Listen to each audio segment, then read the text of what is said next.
Good morning student. Class 8 में हमारा SST political में 3rd चैप्टर चल रहा था, हमें संसद क्यों चाहिए, जिसमें हमने ये जानने का प्रयास किया कि हमें संसद क्यों चाहिए और लोगों को फैसले क्यों लेने चाहिए।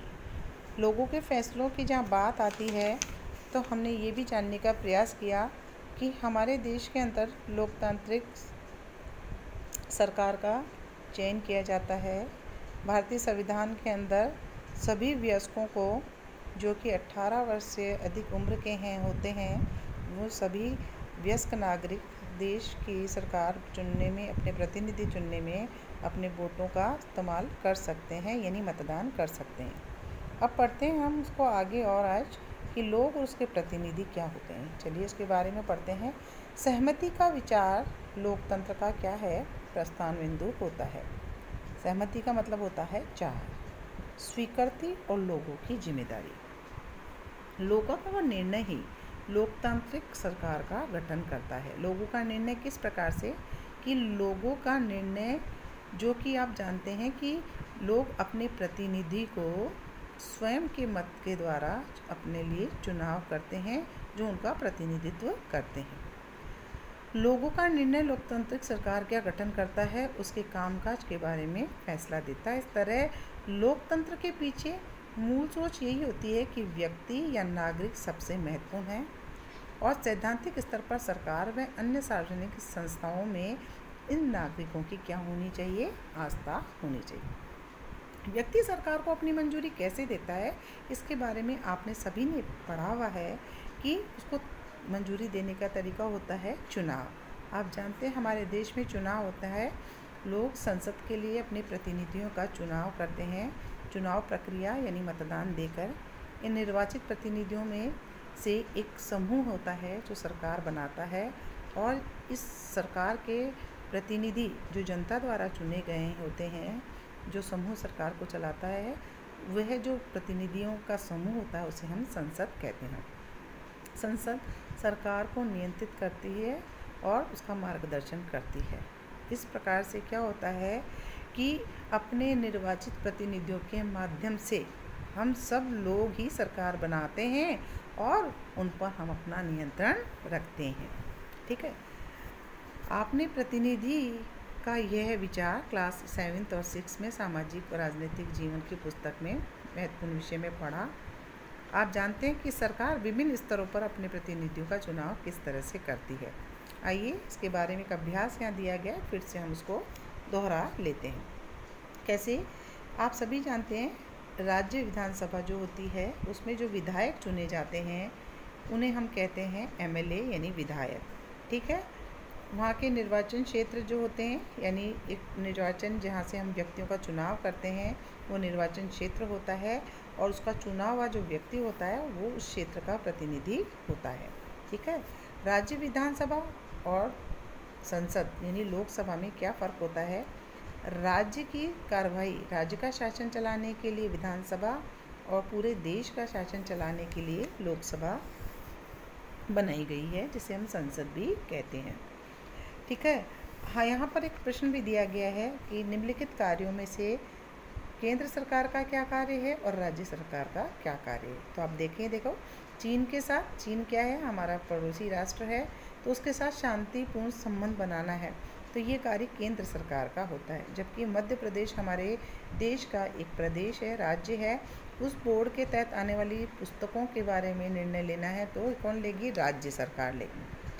ठीक है, इसी प्रकार 1000 रुपये का नया नोट जारी किया जाएगा, इसका निर्णय कौन लेगा?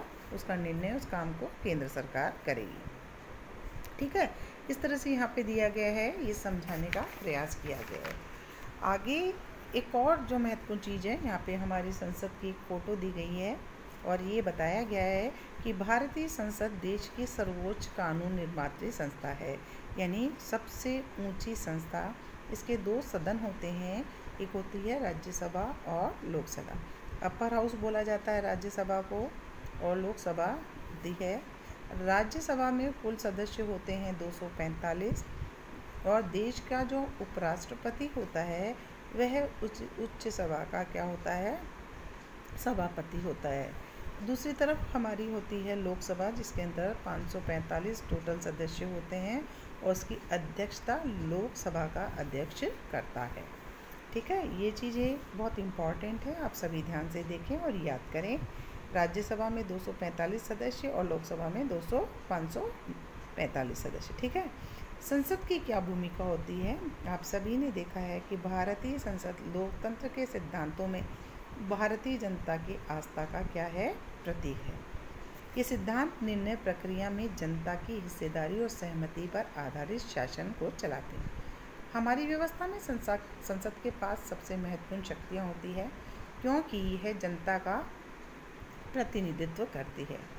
लोकसभा में के लिए उसी तरह चुनाव होते हैं जैसे कि राज्य के अंदर विधानसभा के चुनाव होते हैं। आमतौर पर ये चुनाव की जो प्रक्रिया है, इनका कार्यकाल 5 वर्ष का होता है, यानी हर 5 वर्ष में ये चुनाव कराए जाते हैं। आगे आपके यहाँ पृष्ठ संख्या 41 के अंदर नक्शे में दिखाया गया है कि देश में बहुत सारे निर्वाचन क्षेत्रों में बांटा गया है देश को, यानी हमारे देश के अलग अलग क्षेत्र हैं जिनको हम निर्वाचन क्षेत्र कहते हैं। ऐसे अलग अलग क्षेत्रों के अंदर बांटा गया है हमारे देश के निर्वाचन क्षेत्रों को। प्रत्येक निर्वाचन क्षेत्र के लिए एक व्यक्ति को संसद में भेजा जाता है और संसद में भेजने वाले व्यक्ति के लिए क्या होता है, चुनाव होता है। चुनाव लड़ने के बाद जो व्यक्ति सर्वाधिक मत प्राप्त करता है वह व्यक्ति उस क्षेत्र का प्रतिनिधित्व करता है। अब आमतौर पर जो विभिन्न प्रकार के उम्मीदवार होते हैं, वह अनेक राजनीतिक दल जो हमारे यहाँ मान्यता प्राप्त होते हैं देश में, वो उसमें क्या करते हैं, अपना अपना चुनाव लड़ते हैं और उस दल के सदस्य होते हैं। यहाँ पे एक तालिका दिखाई गई है जिसको हम समझने का प्रयास करते हैं। 8वीं लोकसभा के यहाँ चुनाव परिणाम दिए गए जो 1984 में हुए थे। हमारे देश में अनेक क्षेत्रीय और राजनीतिक दल हैं जिनके बारे में यहाँ दिखाया गया है।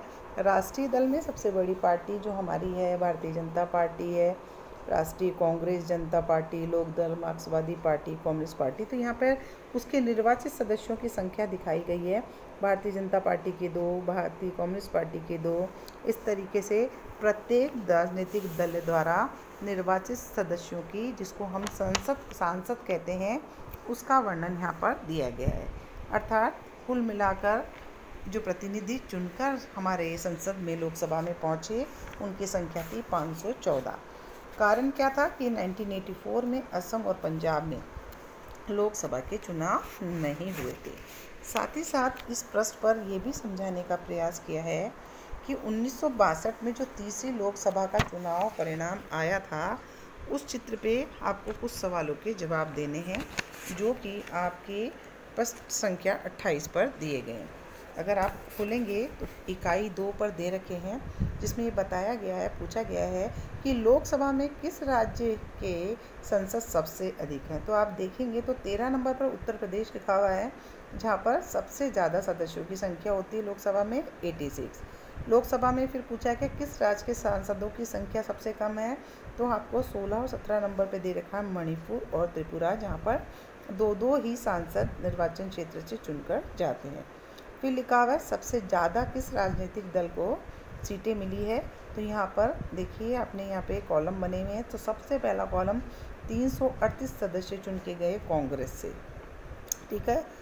और अब पूछा गया है कि राज्य का कौन सा दल सरकार बनाएगा। तो ये चीज़ है कि जितने प्रतिनिधि होते हैं उसके अंदर बहुमत हासिल करने के लिए 51% जिस भी दल की संख्या होती है या उसके सहयोगी दल की होती है, वह राजनीतिक दल का क्या करता है, संसद के अंदर वह समूह क्या करता है, प्रतिनिधित्व करता है। तो यहाँ पर तो एकदम स्पष्ट ही है कि टोटल संख्या 490 थी, जिसमें से 338 कांग्रेस की है। तो कांग्रेस को स्पष्ट बहुमत मिला था, जिसके परिणाम स्वरूप कांग्रेस ने क्या बनाई थी, लोकसभा में अपनी सरकार बनाई। फिर अगले प्रश्न पर एक और चुनाव, लोकसभा चुनाव का परिणाम 99 का दिया गया है, जिसके अंदर कुल सदस्यों की संख्या 543 है और अनेक राजनीतिक दल है, और इसके अंदर सबसे ज़्यादा संख्या भारतीय जनता पार्टी के चुने हुए प्रतिनिधियों की 182। इस तालिका में ये बताने का प्रयास किया है कि भाजपा को सर्वाधिक सीटें मिली, लेकिन वह लोकसभा में बहुमत हासिल नहीं कर सकी। यानी अगर 543 का 51% हम देखते हैं तो वो नहीं है, इस कारण वह अपनी अकेली सरकार न बना सकी। इसलिए उसने क्या किया अन्य दलों के साथ मिलकर गठबंधन वाले राष्ट्रीय जनतांत्रिक गठबंधन, जिसको हम राजग कहते हैं, का गठन किया और उसके अनुसार क्या बनाई, सरकार बनाई। आपको एक और चीज़ बताना चाह रही हूँ बच्चों कि जो भी व्यक्ति होते हैं जो लोकसभा के लिए चुने जाते हैं, संसद के सदस्य होते हैं, उन्हें हम क्या कहते हैं, सांसद कहते हैं। इंग्लिश बोलते तो बोलते हैं मेंबर ऑफ पार्लियामेंट, ठीक है। इन सांसदों को मिलकर ही हमारी संसद का निर्माण होता है। संसद के चुनाव हो जाने पर संसद को निम्नलिखित कार्य करने पड़ते हैं, जिसके बारे में हम आने वाले समय